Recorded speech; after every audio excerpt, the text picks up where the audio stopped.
Di ruang rapat lantai 15 gedung perkantoran kawasan Sudirman, Jakarta pada suatu sore hujan deras tahun lalu saya Andi dengan tangan gemetar menyerahkan remote presentasi kepada bos saya Pak Rea. Tapi itu bukan remote kantor yang seharusnya melainkan remote pribadi saya yang salah ambil dari tas ransel dan Pak Rea memegangnya sejenak memandang layar kecil di bagian belakang dengan senyum tipis yang membuat jantung saya hampir berhenti. Ruangan itu penuh dengan tim marketing kreasi digital Indonesia yang sedang mempersiapkan pitch besar untuk klien multinasional besok pagi. Saya duduk di kursi paling ujung merasa keringat dingin menetes di punggung meski AC menyala maksimal. Sudah 3 tahun saya bekerja di sini naik dari junior staff menjadi senior marketing executive tapi setiap hari rasanya seperti berjalan di atas tali tipis. Di rumah orang tua saya di Bandung selalu menanyakan kapan saya kawin, kapan bawa calon istri pulang. Ibu saya bahkan sudah menjodohkan saya dengan anak tetangga yang cantik dan saleh, katanya cocok untuk keluarga kita yang taat. Saya tersenyum saja setiap telepon tapi di dalam dada saya ada badai yang tak pernah reda. Pak Rea mengambil remote itu tanpa komentar langsung menekan tombol untuk memulai slide. Presentasi berjalan lancar tapi mata saya tak lepas dari tangannya yang memegang benda kecil itu. Remote itu bukan sembarang remote. Di dalamnya di balik penutup baterai ada oto kecil Polaroid yang saya simpan sejak kuliah. Oto saya dengan teman dekat dulu di kampus UI Depok. Kami berdua tersenyum lebar di depan perpustakaan dengan tangan saling genggam diam-diam. Saya lupa sudah berapa lama oto itu ada di sana sebagai pengingat bahwa saya bukan orang gila, bahwa perasaan ini nyata meski harus disembunyikan rapat-rapat di negara yang masih menganggap cinta seperti ini sebagai dosa besar. Rapat selesai jam 8 malam. Tim lain sudah pulang meninggalkan saya dan Pak Rea membersihkan meja. Saya buru-buru mendekat, maaf Pak, remote itu salah ambil, saya kira itu yang kantor. Pak Rea menatap saya lama sekali, matanya yang tajam tapi hangat seolah sedang membaca buku terbuka. Andi, duduk dulu. Ini bukan remote biasa ya. Dia mengembalikan remote itu ke tangan saya tapi tidak langsung lepas. Jari kami bersentuhan sesaat dan saya merasa listrik menyambar. Besok pagi sebelum rapat datang ke ruang saya ya. Ada yang perlu kita bicarakan. Suaranya pelan tapi tegas. Malam itu saya tidak bisa tidur. Apartemen kecil saya di Tebet terasa sempit. Saya mondar-mandir memikirkan apa yang dia lihat, apa yang dia tahu. Apakah oto itu terlihat? Apakah dia akan memecat saya? Atau lebih buruk lagi melaporkan ke HR? Di Indonesia seperti ini satu rumor saja bisa menghancurkan karier dan keluarga. Pagi harinya saya tiba di kantor jam 7. Ruang Pak Rea masih sepi. Dia sudah duduk di balik meja kaca besar dengan secangkir kopi hitam di tangan. Masuk Andi, tutup pintu. Saya duduk di kursi depannya, tangan saya dingin. Pak Rea mengeluarkan sesuatu dari laci meja, sebuah amplop kecil putih. Ini yang saya kembalikan selain remotemu. Dia dorong amplop itu ke depan saya. Saya buka dengan jari gemetar. Di dalamnya ada oto Polaroid yang sama tapi di belakangnya ada tulisan tangan rapi. Saya mengerti. Saya juga pernah merasakan hal yang sama. Mari kita bicara sebagai manusia bukan sebagai bos dan karyawan. Saya angkat kepala menatapnya tak percaya. Pak Rea tersenyum tipis, mata 36 tahunnya penuh pengertian. 12 tahun lalu saya kehilangan istri karena kecelakaan. Setelah itu saya sadar bahwa saya tidak pernah benar-benar mencintainya seperti seharusnya. Ada seseorang dulu di masa kuliah di Surabaya yang membuat saya mengerti siapa saya sebenarnya. Tapi saya pilih sembunyikan karena keluarga, karena pekerjaan, karena masyarakat. Sampai hari ini. Kata-katanya seperti angin segar di tengah badai. Saya ceritakan semuanya mulai dari masa SMA di Bandung ketika saya pertama kali sadar bahwa saya lebih suka melihat teman laki-laki daripada perempuan sampai tekanan ibu yang terus-menerus bilang, "Kamu sudah 28 Andi, jangan buat kami malu di kampung." Pak Rea mendengarkan tanpa menyela, hanya mengangguk sesekali. "Kita tidak salah Andi. Kita hanya hidup di aman yang belum siap menerima. Tapi itu bukan berarti kita harus mati pelan-pelan di dalam." Percakapan itu berlangsung hampir 1 jam sebelum tim mulai berdatangan. Sebelum saya keluar, dia pegang bahu saya sebentar. "Malam ini kita makan malam di luar ya. Bukan meeting. Hanya 2 orang yang sedang berusaha hidup jujur." Saya keluar dari ruangan dengan hati yang lebih ringan tapi juga lebih takut. Karena untuk pertama kalinya dalam hidup saya ada seseorang yang melihat saya apa adanya dan tidak lari. Sepanjang hari saya kerja seperti robot tapi pikiran saya melayang. Di kantin saat makan siang, rekan saya Budi yang biasa bercanda mesum bertanya, Andi, kamu kok senyum-senyum sendiri? Ada cewek baru ya?" Saya geleng saja tapi dalam hati saya tahu ini baru permulaan. Malam itu di sebuah warung sate di Kemang kami duduk berhadapan.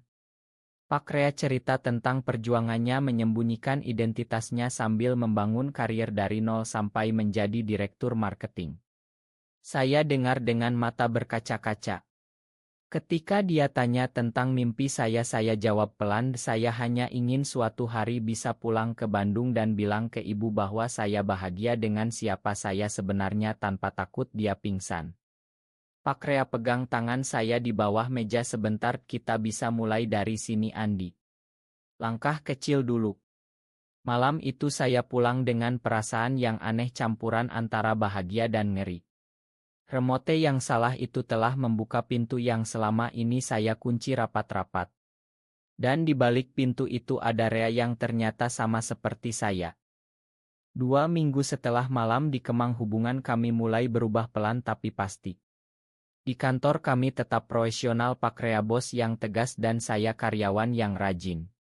Tapi setiap sore setelah jam kerja kami bertemu di tempat-tempat kecil yang tidak terlalu mencolok kayak di pinggir jalan di Menteng atau jalan-jalan di Taman Suropati. Rea cerita tentang masa kecilnya di Surabaya, ayahnya yang keras kepala, mantan tentara yang mengajarkan bahwa laki-laki harus kuat, harus menikah, harus punya anak. Saya kawin karena tekanan itu Andi. 3 tahun kemudian istri saya meninggal dan saya merasa bersalah karena saya tidak pernah bisa memberi dia cinta yang utuh. Saya dengar sambil memegang gelas es teh manis, tangan saya dingin. Saya cerita tentang adik perempuan saya yang baru lulus SMA dan ibu yang setiap minggu kirim foto calon-calon istri dari masjid. Mereka bilang saya terlalu pilih-pilih padahal saya hanya takut. Suatu malam di apartemen saya yang kecil, Rea datang pertama kalinya. Kami duduk di lantai karpet makan mie instan sambil nonton film Indonesia lama. Tidak ada sentuhan berlebihan, hanya bahu bersandar dan obrolan yang mengalir. "Kamu tahu Andi, di Indonesia ini kita harus belajar hidup dengan 2 dunia. Satu dunia di luar untuk keluarga dan pekerjaan, satu dunia di dalam untuk hati kita." Saya mengangguk tapi dalam hati saya mulai bertanya, apakah 2 dunia ini bisa bertemu suatu hari? Di kantor rumor mulai beredar pelan. Budi, teman satu tim saya yang suka gosip, bertanya, kamu sering pulang bareng Pak Rea ya? Ada proyek khusus?" Saya jawab biasa saja tapi perut saya mules. Rea bilang, "Tenang saja, kita hati-hati." Tapi saya lihat di matanya ada kekhawatiran yang sama. Akhir pekan itu kami pergi ke Bogor naik kereta api ekonomi, sengaja memilih kereta yang ramai supaya tidak terlihat aneh. Di kebun raya kami jalan beriringan berjarak 2 meter tapi hati kami dekat sekali. Rea cerita tentang sahabatnya dulu yang bunuh diri karena tekanan keluarga setelah ketahuan gay. "Itu yang bikin saya takut Andi. Jangan sampai kamu seperti dia." Air mata saya jatuh diam-diam di balik kacamata hitam. Kembali ke Jakarta, kehidupan berlanjut. Saya mulai merasa lebih berani. Ditelepon dengan ibu saya tidak lagi mengiyakan setiap jodohan. Bu saya belum siap. Ibu marah tapi saya tahan. Rea dukung saya setiap malam lewat chat panjang kamu kuat Andi. Kita sama-sama belajar. Suatu hari di kantor ada meeting besar dengan klien. Saya presentasi dengan percaya diri karena Rea duduk di belakang memberi isyarat kecil dengan mata. Setelah meeting selesai dia kirim pesan kamu hebat hari ini. Hati saya hangat. Tapi tidak semua mulus. Suatu sore Budi melihat kami keluar kantor bersama. Dia tidak bilang apa-apa tapi senyumnya aneh. Malam itu saya tidur gelisah. Apakah ini akan berakhir buruk? Apakah saya akan kehilangan pekerjaan yang sudah saya bangun bertahun-tahun? Rea telepon malam-malam, jangan takut. Kita hadapi bersama. Suara dia tenang membuat saya bisa tidur. Perlahan-lahan kami mulai merencanakan masa depan kecil-kecilan. Rea bilang ingin suatu hari pindah ke Bali buka usaha kecil bersama. Saya tertawa, kamu sudah gila Pak. Tapi dalam hati saya mulai membayangkan. Hidup tanpa takut. Hidup dengan tangan yang bisa digenggam di depan umum. Tapi Indonesia ini belum siap. Kami tahu itu. Bulan ketiga hubungan kami mulai diuji. Di kantor Budi mulai menyebarkan rumor halus. Andi, kamu deket banget sama Pak Rea. Kok sering meeting berdua? Teman-teman lain mulai melirik aneh. Saya pura-pura tidak peduli tapi setiap kali masuk lift jantung saya berdegup kencang. Rea tetap tenang di depan umum tapi di balik pintu ruangannya dia pegang tangan saya, kita harus lebih hati-hati. Di Bandung ibu saya menelepon lebih sering. Andi, ada anak Pak Haji tetangga kita baru pulang dari haji. Cocok loh buat kamu. Saya tolak pelan tapi ibu marah, kamu mau bikin bapak sakit hati. Bapak saya yang sudah tua hanya diam di telepon tapi saya tahu dia kecewa. Malam itu saya menangis di kamar. Rea datang membawa makanan aurit saya rendang dari warung Padang. Cerita sama saya. Kami duduk sampai pagi. Dia cerita tentang bagaimana dia pernah hampir menikah lagi demi keluarga tapi batal di detik terakhir. Saya tidak mau kamu menyesal seumur hidup Andi. Krisis datang tiba-tiba. Perusahaan mengadakan team building di puncak. Semua karyawan menginap di Ila Besar. Malam kedua ada api unggun. Budi mabuk mulai bicara keras, ada yang aneh di kantor nih. Bos sama Andi kok kayak pasangan ya? Semua tertawa tapi saya lihat Rea mengepalkan tangan. Saya langsung masuk Ila pura-pura sakit kepala. Rea menyusul diam-diam, di kamar kecil kami berpelukan lama sekali tanpa kata. Makan saya Andi. Saya seharusnya lebih hati-hati. Keesokan harinya di kantor memanggil saya. Ada laporan bahwa Anda sering bertemu Pak Rea di luar jam kerja. Ada masalah. Saya geleng kepala tapi keringat dingin. Rea dipanggil terpisah. Kami tidak tahu apa yang dibicarakan tapi sore harinya dia bilang mereka curiga tapi tidak ada bukti. Kita diam dulu. Malam itu di apartemen saya kami bertengkar pertama kali. Saya bilang mungkin lebih baik kita berhenti Pak. Saya takut kehilangan segalanya. Rea marah, berhenti. Setelah semua yang kita bangun. Kamu mau hidup bohong selamanya? Air mata kami berdua jatuh. Akhirnya kami berdamai dengan pelukan yang lebih erat. Kita lawan bersama. Di tengah krisis itu saya mulai melihat perubahan dalam diri saya. Saya tidak lagi menunduk ketika teman-teman bercanda tentang cowok-cowok metroseksual. Saya mulai bicara pelan dengan adik saya di Bandung lewat chat, dek kalau kakak suka laki-laki kamu gimana? Adik jawab, asal kakak bahagia kak. Kata itu memberi saya kekuatan. Rea juga berubah. Dia mulai bicara dengan saudara-saudaranya di Surabaya secara tidak langsung tentang orang-orang yang berbeda. Prosesnya lambat tapi ada harapan. Kami mulai merencanakan liburan kecil ke Bali bulan depan hanya berdua. Di sana kita bisa bernapas lega, Andi. Tapi Budi tidak berhenti. Suatu hari dia kirim pesan ke grup tim, ada yang mau cerita tentang Pak Rea dan Andi. Saya blokir nomornya tapi rasa takut tetap ada. Liburan ke Bali akhirnya terjadi. Kami terbang pagi-pagi naik pesawat ekonomi, duduk bersebelahan tapi pura-pura tidak saling kenal di depan orang. Begitu tiba di Ubud kami menyewa villa kecil di tengah sawah. Tidak ada yang tahu kami di sini. Malam pertama kami duduk di teras mendengarkan suara kodok dan angin. Rea pegang tangan saya erat, ini yang saya inginkan, Andi. Hidup tenang seperti ini. Saya menangis bahagia. Tapi telepon dari ibu datang pagi kedua. Andi besok pulang ya.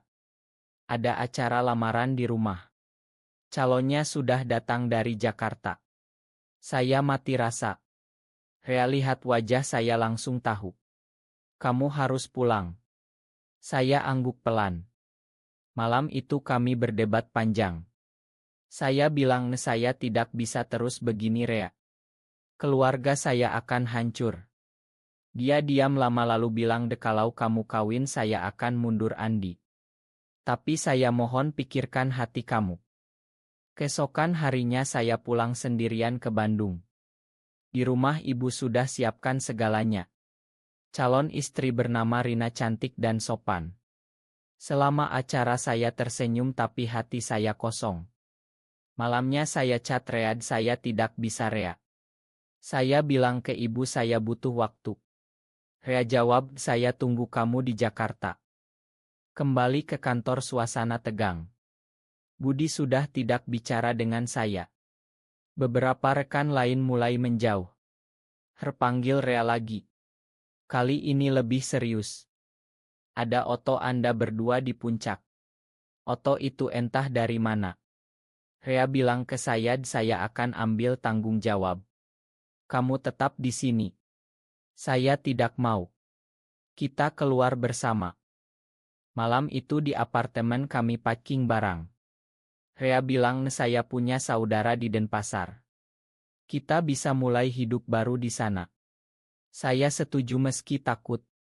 Pengorbanan ini besar tapi untuk pertama kalinya saya merasa hidup. Di Bandung ibu menangis ketika saya bilang saya tidak akan kawin dengan Rina. Kamu mau bikin kami malu, Andi. Saya peluk ibu, lama ibu saya cinta orang lain. Orang yang membuat saya bahagia. Ibu tidak tanya siapa, hanya menangis. Bapak diam saja tapi saya lihat matanya berkaca. Keputusan keluar dari perusahaan itu seperti bom. Berita menyebar cepat. Budi yang ternyata pengkhianat itu yang upload Oto ke grup internal. Rea marah besar tapi dia pilih diam, kami pindah ke Denpasar dalam waktu 2 minggu. Rea buka usaha kecil konsultan digital dari rumah. Saya bantu dia. Hidup baru dimulai tapi tantangan tidak berhenti. Di Bali kami lebih bebas. Bisa jalan tangan bergandengan di pantai Sanur malam hari. Tapi keluarga Rea di Surabaya mulai dengar rumor. Kakaknya telepon marah, Rea kamu gila. Keluarga kita di sini bagaimana? Rea jawab, tenang nih, ini hidup saya, Kak. Saya juga dapat telepon dari adik Kak, ibu sakit setelah kakak pergi. Datanglah sebentar. Saya pulang ke Bandung sendiri. Ibu di rumah sakit tekanan darah tinggi. Saya duduk di samping tempat tidur memegang tangannya. Bu, makan, Andi. Ibu menangis, kamu bahagia kan, Nak? Saya angguk. Kalau begitu ibu terima. Kata itu seperti mukjizat. Kembali ke Bali ada kabar buruk. Perusahaan lama kirim surat ancaman akan gugat karena pelanggaran etika. Rea tenang, kita lawan dengan bukti. Kami kumpulkan semua chat dan Oto yang bisa membuktikan bahwa kami tidak ada hubungan di jam kerja. Proses hukum dimulai. Di tengah itu ada momen indah. Di pantai Kuta saat senja Rea berlutut, Andi mau tidak hidup bersama saya selamanya. Saya peluk dia di pasir basah, mau. Malam itu kami rayakan dengan makan malam sederhana di Ila. Tapi Budi muncul lagi. Dia datang ke Bali entah bagaimana tahu alamat. Kalian berdua menghancurkan karier saya juga. Ternyata dia iri karena tidak naik jabatan. Kami bicara panjang. Akhirnya Budi minta maaf dan pergi. Pengkhianatan itu mengajarkan kami bahwa tidak semua orang siap menerima. 1 tahun berlalu. Usaha kami berkembang. Kami punya rumah kecil di Canggu dengan kebun kecil. Keluarga saya di Bandung mulai menerima pelan-pelan. Ibu bahkan kirim paket makanan khas Sunda tiap bulan. Keluarga Rea masih sulit tapi kakaknya pernah datang berkunjung dan melihat kami hidup bahagia. Suatu hari di pantai Bali yang sama tempat Rea melamar kami duduk memandang matahari terbenam. Saya pegang tangannya erat. Terima kasih Rea karena remote itu. Dia tertawa, terima kasih karena kamu berani. Kami tidak lagi sembunyi total. Di komunitas kecil kami ada teman-teman yang sama. Kami bantu anak muda yang sedang berjuang dengan identitas mereka. Perjalanan masih panjang tapi kami tidak sendiri. Hari ini ketika saya menulis ini saya tersenyum. Dari satu kesalahan serahkan remote sampai ke kehidupan yang jujur. Cinta sesama pria di Indonesia bukan akhir dunia. Itu awal dari perjuangan yang indah.